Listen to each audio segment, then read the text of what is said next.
And South Africa has been a member of the IMF since December 1945. And just to help us unpack this is, of course, Khaya Sithole, who's joining us now this evening, just to tell us about the history of the IMF and its relationship with South Africa. Khaya, thank you so much for talking to us this evening. Let's just start here, because some people have been cautiously optimistic while others have been really unhappy when it comes to South Africa approaching the IMF. Do we have reason to breathe a sigh of relief tonight? No, there is absolutely nothing to be celebrated about having to borrow money as a country, particularly from the IMF itself. And I think the important thing that we must keep going back to is a question of how our public finances ended up in a state which warranted us having to seek assistance from the IMF. That is still the most important question that we must deal with as South Africans. And I think the reality is that everybody keeps saying that we are spending much more than we can generate in the form of income. But in the absence of a real change in the way we do things, this will unfortunately be the first of many trips that are going to go to either the IMF or the World Bank itself. So there's absolutely nothing to celebrate about this loan. And what do we know about the IMF's funding model?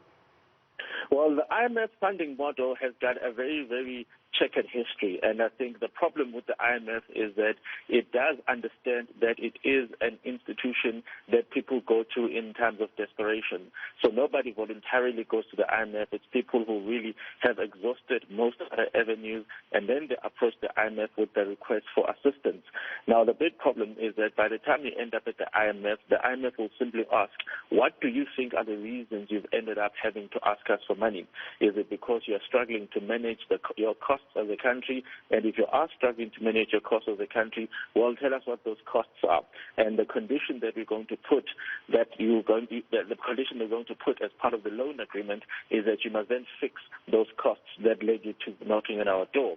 Unfortunately, when it comes to the public service, those costs may well turn out to be infrastructure, development. They may well turn out to be the hiring of public servants. They may well turn out to be the investment in the type of services that other people would never do, so the government must do so. So when the IMF then says you must cut down on those, it then creates these consequences that not always be the intended ones, and that's the big tension point here. So the question that one always asks when you go to the IMF is, the conditions that they've given, are these the type of things that make sense in relation to the country that you have? So a country like South Africa with very high unemployment should never ever accept a condition that says you must dismiss more people from the state workforce, because obviously that would mean unemployment becomes a much bigger problem, which means that you may have a loan, but you created another crisis point elsewhere.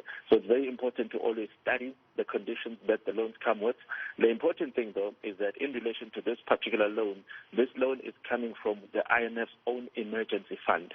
And that fund is different in that there are no conditions that come with it, except, of course, for the request that you must still be able to pay us back.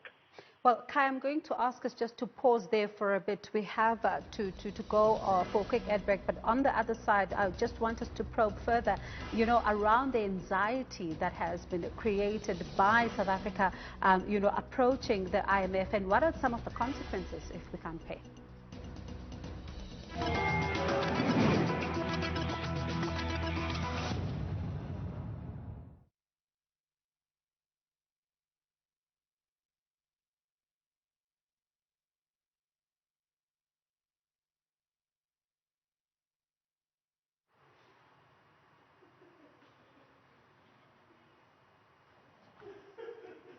Khaya?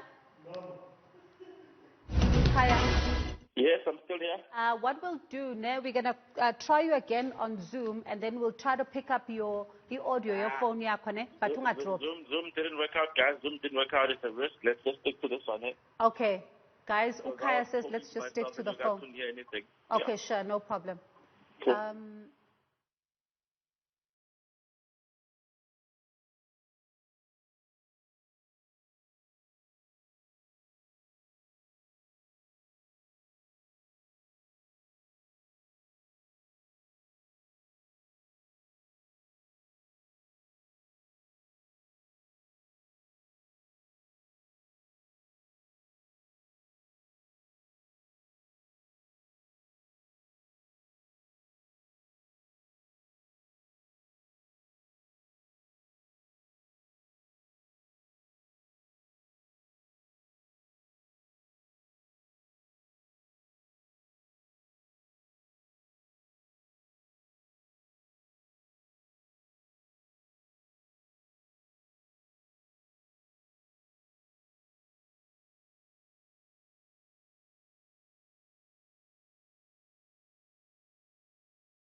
You're still watching Flatten the Curve. Let's take a look again at today's poll question. Do you welcome the IMF's decision to grant South Africa a 70 billion rand loan to address the impact of the COVID-19 pandemic? Yes or no?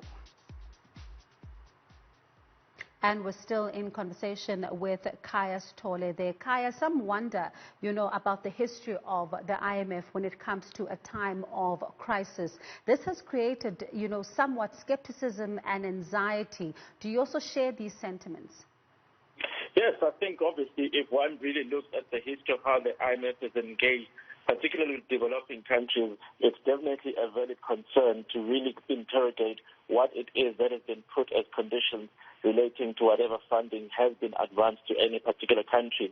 And I think the only difference that we have here now is that what the IMF has said in relation to the COVID-19 relief funding is that this is going to come from a different pot, and in that pot, when people come and ask for money from that pot, it's in times of emergency, so therefore we are not going to force them to sign up for all these conditions that we are famous for putting up. So I think that's an important distinction here. But my concern is that obviously South Africa has now really passed the Rubicon.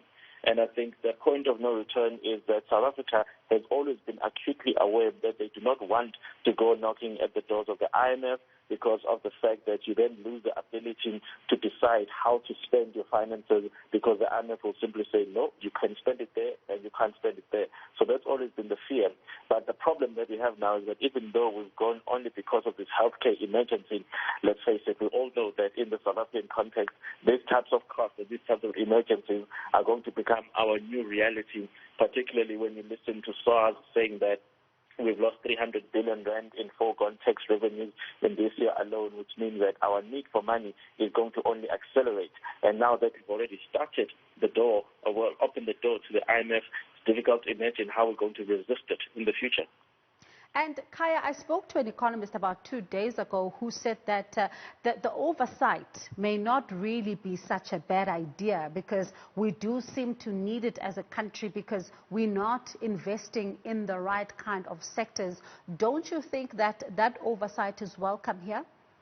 No, I think it's more embarrassing than being welcome because at the end of the day, if we as the citizens of the country that have the power to elect a government cannot convince or impress upon that government the importance and the need for transparency, then perhaps we as citizens are the ones that have the problem. It should never be that we are going to hope and pray that somebody like the IMF comes and eventually forces our government to sign up for some transparency compact and then look at it as something that's worth celebrating. It absolutely isn't worth celebrating. And I think even what we've seen now is that the real benefit of this transparency that we're talking about in relation to this 70 billion rand is that the IMF is simply saying, well, you cannot suddenly come back and say the amount was spent, but we can't explain what to spend it on. So what that will do is that it will simply say somebody's going to prepare a spreadsheet that says this is how the 70 billion rand was spent on acquiring these particular items. That's not the issue here. The issue is that in South Africa, it is in the acquisition of those items where the problems are. So, of course, the IMF is not in a position to then query and say, but why did you pay 10 rand for that when it looks like you could have paid 9 rand? By the time the statements go to the IMF, the amount would have been spent. Our issues relate to how when a product is supposed to be bought for 9 rand, we then see the government paying 20 rand, double the price, triple the price in instances where you can't explain what they were thinking when they did it. That is a South African problem. So the IMF transparency simply means that somebody is going to say, this is how the 70 billion rand was spent. That's easy. It's the quality of the spending that is the problem. Well, thank you so much, Khaya, for sharing your views with us tonight. That is political analyst Khaya Sithole.